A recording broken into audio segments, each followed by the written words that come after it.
ISMA and MSS had a combined show this weekend, actually a two-day deal. It's called the Hy Miler, and this is one of the more interesting weekends on the tour because I think it's really the only two-day deal that they have. This is out at Sandusky Speedway in Ohio, and the winner of the Saturday portion joins us right now. Let's head up to Windham, Maine. Mike Ordway is here with us right now. 3 wins this year. He also won at Oswego and Berlin. And the one thing that was a constant in each of his wins, 2 of those he passed his brother-in-law, Trent Stevens, for the win. And on his way to the front here on Saturday, he actually passed Trent Stevens again. Although that was Friday, right? And not Saturday, right, Mike? Well, both nights actually. But okay. He was quick on Saturday night. He was a lot quicker on Saturday night, but really? He had some bad luck. Yeah, so. Okay. We were fortunate. 9th to 1st on Saturday, and you can see the shot that we've got here for our picture too. That was a late restart, wasn't it? You on the bottom, Otto Siddeley on the outside. Yeah, they had a restart with 15 to go. I had taken the lead on a restart from Johnny Benson. Johnny picked the bottom, and I picked the top. I think there was 40 to go or 39 to go, and I was able to roll around him on the top. And then they had a caution with 15 to go. Actually, they had one with 16 to go, and Otto lined up outside of me, and he stayed out there for most of the lap, and the yellow came back out. Someone spun out or stopped, and we had another restart with 15 to go, and he hung outside of me there for, 3 or 4 laps. He almost cleared me once, but fortunately we were able to get it to turn on the bottom and stay ahead. And just for a rules thing here, ISMA, they do not do that commit cone thing like we saw in the NASCAR race on Friday night, correct? No, they just pick the leader gets to pick either the top or the bottom, and then everyone else has to line up accordingly in their position. And you said if it's 10 to go or less, it would have been a single file restart, correct? Correct, yep. Okay. So, 9th to 1st, were you good right away? We were. We were pretty decent all day. All weekend, actually. We missed it just a little bit on Friday night, and then Saturday we did some things a little bit different. And I knew right from the get-go that the car was pretty good. I enjoy the longer races. I like to just ride around, take my time, and just pick off guys at the beginning when I can, and then go at the end when we have to. So those always, the longer races, the 100-lappers, 75-lappers, or 125-lappers, those kind of fit the style of racing that I enjoy, so it all worked out. Yeah, and this was a 100-lapper, 45th annual, by the way.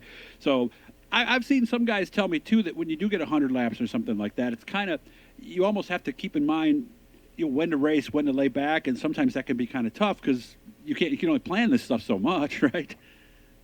Yeah, it's all a guessing game. I tell people all the time that sometimes you go too early and sometimes you go too late. You always hope that you can plan it correct. I have a couple of different strategies that I try to go by, and a couple other drivers that run good, and I usually try to base myself off during the race.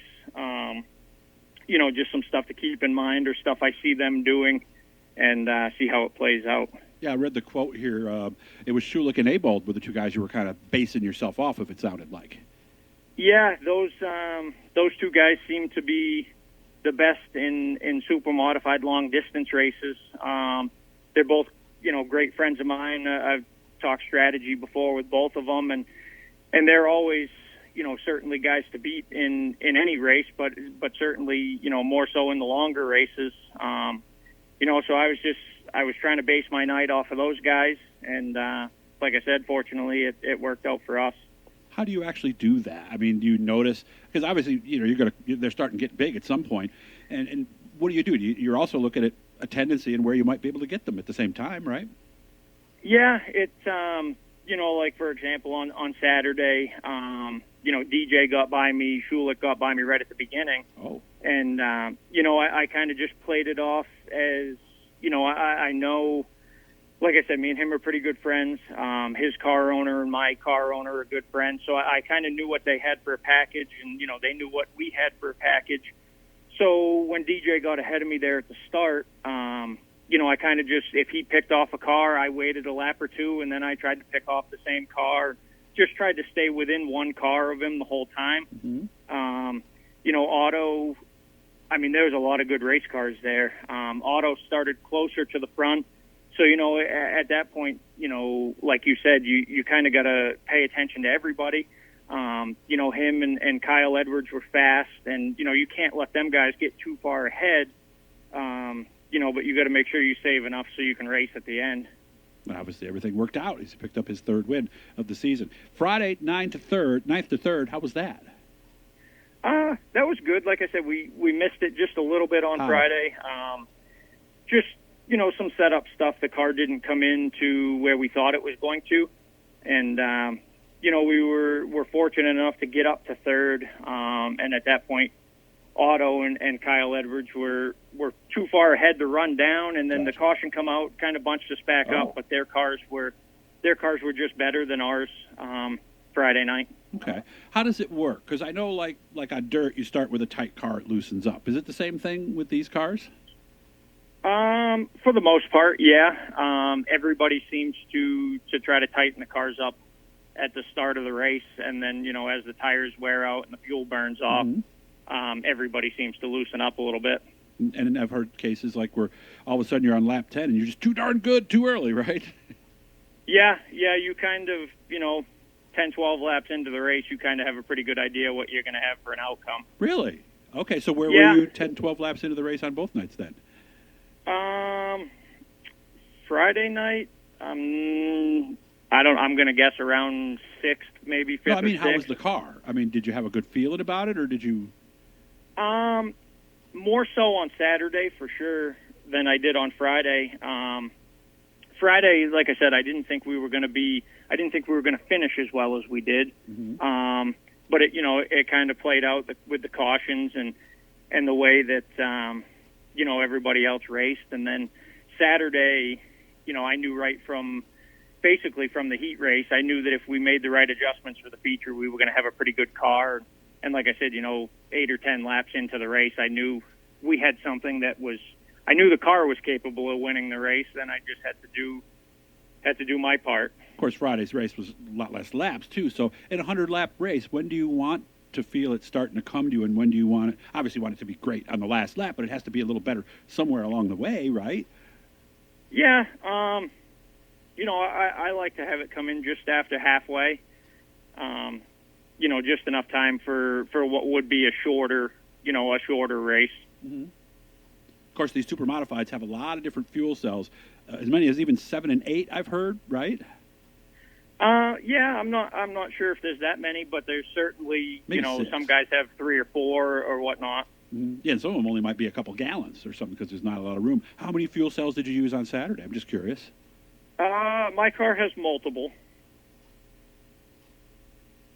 Don't know, or rather not say? I'd rather not say. I understand. It took me a second to get that, guys, so that's why the pause was in there. Next race is going to be to a place you won earlier this year, August 13th, back to Fulton. Or excuse me, Oswego. Yeah. Well, we're back to Oswego. The John Nicotra and the Teresis. We're good enough to put together a 3-race deal for us there. So, we've had 2 shows there already, and can't wait to get back there for a 3rd one. Yeah, again, that's August 13th, so make your plans. Come on up there. If you missed the first 2, you do not want to miss these cars at Oswego. They are so much fun to watch, so fast, such a streamlined, cool race car. And I'm really falling in love with these things very, very quickly. I want to thank Jim Feeney for the photo and everybody from ISPA for all their help. Any thank yous you'd like to get out? We got a little less than a minute. Oh, just, everybody that's involved in ISMA and MSS and, all the racetracks that give us a chance to go to their facilities and try to put on a show. So, again, August 13th, the next time these guys will suit up. Mike, congratulations, and I really appreciate you getting back to me. Thank you very much. Thank you. Hit that blue E, guys. That'll subscribe you. Let me know every time we're doing something cool. Little asphalt field today. I hope you guys liked it, and we'll see you again tomorrow.